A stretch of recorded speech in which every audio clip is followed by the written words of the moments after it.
আজ আমি গিয়েছিলাম হচ্ছে আমাদের বাপের বাড়িতে, কারণ বাপের বাড়িতে ছিল হচ্ছে বৈষ্ণব সেবা, ছোট করেই বৈষ্ণব সেবা হবে। ওই প্রভু এসে কিছু গীতার ক্লাস দেবেন, তারপরে প্রসাদ পাওয়ানো হবে। এই যা তো, এটা হচ্ছে আমাদের ভগবানের ঘর আর এটা হচ্ছে ভগবানের সিংহাসন।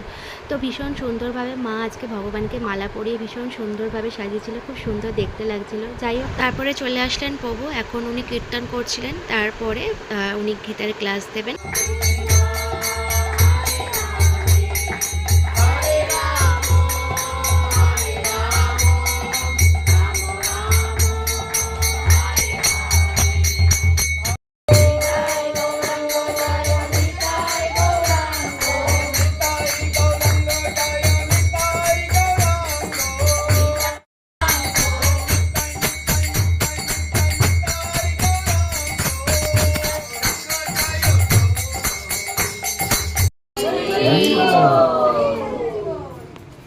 মানে কি মন কি দেয়? বৃষ্টির মাধ্যমে শস্য খেয়ে আবার জীবন ধারণ করে।